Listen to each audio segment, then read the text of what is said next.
सकारात्मक नजरिया कैसे विकसित करें? हमारे सामने मौजूद किसी भी तथ्य से ज्यादा महत्वपूर्ण उस तथ्य के बारे में हमारा नजरिया होता है, क्योंकि हमारी सफलता या असफलता उसी से तय होती है। हम बचपन में जो भी नजरिया अपनाते हैं वो उम्र भर हमारे साथ रहता है। इसमें कोई शक नहीं है कि बचपन में हमारे लिए सकारात्मक नजरिया बनाना बेहद आसान होता है। अगर पैदाइशी मिजाज और बचपन के तजुर्बे के मेल से आपका नजरिया सकारात्मक बन गया है तो हम वाकई खुशकिस्मत है। लेकिन जानबूझकर ये हालात की वजह हमारा नजरिया नकारात्मक बन गया है वो तो हम उससे चिपके रहेंगे, कतई नहीं। क्या इसे बदला जा सकता है? हाँ। क्या ऐसा करना आसान होगा? बिल्कुल नहीं। क्या यह करने लायक है? यकीनन। हम सकारात्मक नजरिए कैसे बना और बरकरार रख सकते हैं? इसके लिए हमको नंबर 1 सकारात्मक नजरिया बनाने के उसूलों से वाकिफ होना होगा। नंबर 2 सकारात्मक नजरिया कायम रखने की इच्छा पैदा करनी होगी। नंबर 3 इन उसूलों को अमल में लाने के लिए अनुशासित होना पड़ेगा। हमें जैसा भी माहौल मिला है, शिक्षा तजुर्बा मिला हो, पर बड़े होने के बाद हमारे नजरिए के लिए कौन जिम्मेदार है? हम खुद। हमें अपने व्यवहार और कामों की जिम्मेदारी कबूल करनी होगी। कुछ लोग किसी गलती के लिए खुद को छोड़कर बाकी सभी लोगों को दोषी ठहराते हैं। यह हम पर निर्भर करता है कि हर सुबह हम अपना नजरिया खुद चुने। नकारात्मक नजरिए वाले लोग अपनी असफलताओं के लिए अक्सर माँ बाप, शिक्षक, जीवन साथी, बॉस, सितारों, तकदीर, आर्थिक स्थितियों और सरकारी यानी पूरी दुनिया को जिम्मेदार ठहराते हैं। हमको अपने बीते दिनों से आजाद होना होगा। हमें अपनी शख्सियत पर जमी धूल को झाड़कर मुख्य धारा में शामिल होना होगा। हमें अपने सपनों की एक मुमकिन तस्वीर बनाकर आगे बढ़ना होगा। सच्चाई, ईमानदारी और अच्छाई से जुड़ी चीजों के बारे में सोचने से हमारी सोच सकारात्मक हो जाएगी। अगर हम सकारात्मक नजरिया बनाना और कायम रखना चाहते हैं तो हमको सावधानी पूर्वक ये कदम उठाने होंगे। हमें अच्छी चीजों का खोजी बनना पड़ेगा। हमें जिंदगी की सकारात्मक पहलू पर ध्यान देना होगा। किसी इंसान या किसी हालात के बारे में पहलू के बजाय उसके अच्छे पहलू पर गौर करना शुरू करें। हम में से ज्यादातर लोगों को अपनी ही सोच का माहौल इस ढंग से डाल देता है कि हम गलतियों और कमियों को ढूंढने के आदी हो चुके होते हैं और इसलिए तस्वीर का अच्छा पहलू हमसे अनदेखा रह जाता है। एंड्रयू कार्नेगी अपने बचपन के दिनों में स्कॉटलैंड से अमेरिका चले गए। उन्होंने छोटे मोटे कामों की शुरुआत की और आखिरकार अमेरिका में स्टील बनाने वाली सबसे बड़ी कंपनी के मालिक बन गए। एक ऐसा वक्त आया जब उनके लिए 43 करोड़पति काम करते थे। करोड़ों रुपए अब उस जमाने में बहुत होते थे। 1920 के आसपास तो उसकी बहुत ज्यादा कीमत थी। किसी ने कार्नेगी से पूछा कि आप लोगों से कैसे पेश आते हैं? उन्होंने जवाब दिया, लोगों से पेश आना काफी हद तक सोने की खुदाई करने जैसा है।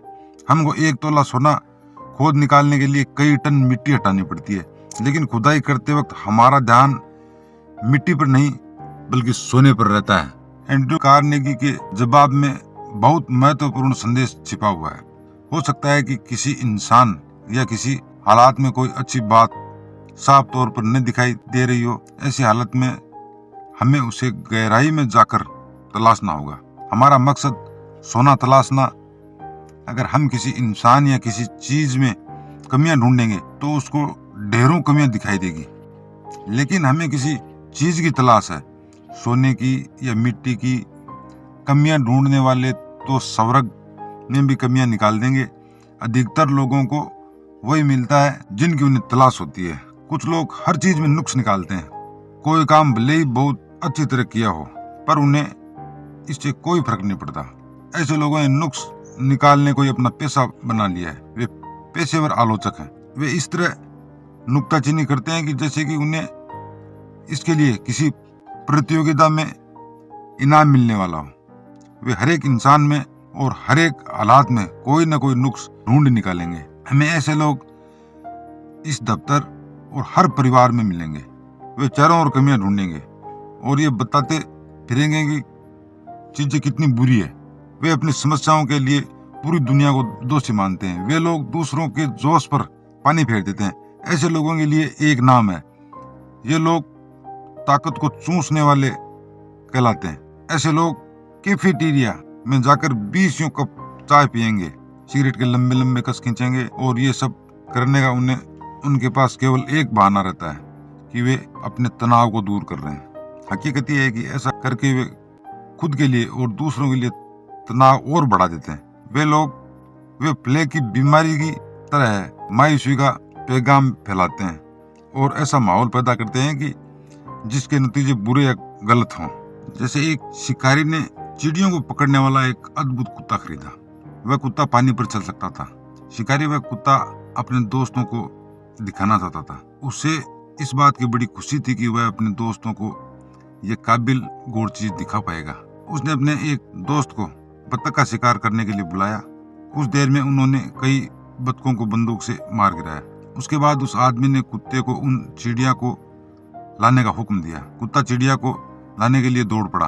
उस आदमी को उम्मीद थी कि उसका दोस्त कुत्ते के बारे में कुछ कहेगा या उसकी तारीफ करेगा, लेकिन उसका दोस्त कुछ नहीं बोला।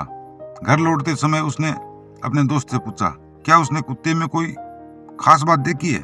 दोस्त ने जवाब दिया, हाँ, मैंने उसमें एक खास बात देखी, तुम्हारा कुत्ता तैर नहीं सकता। यानी वो कमी ढूंढ ही लेंगे। कुछ लोग हमेशा नकारात्मक पहलू को देखते हैं। निराशावादी किसे कहते हैं? निराशावादी लोगों के ये लक्षण होते हैं। जब चर्चा करने के लिए उनके पास में कोई तकलीफ नहीं होती है तो वो नाखुश रहते हैं। उन्हें जब कुछ अच्छा लगता है तो वे ये सोचकर नाखुश हो जाते हैं कि बेहतर महसूस करने के बाद उन्हें फिर बदतर महसूस करना होगा। उनकी जिंदगी ज्यादातर वक्त शिकायत काउंटरों पर बीतता है।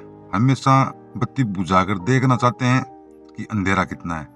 वे जिंदगी के आईने में हमेशा दरारें तलाशते रहते हैं।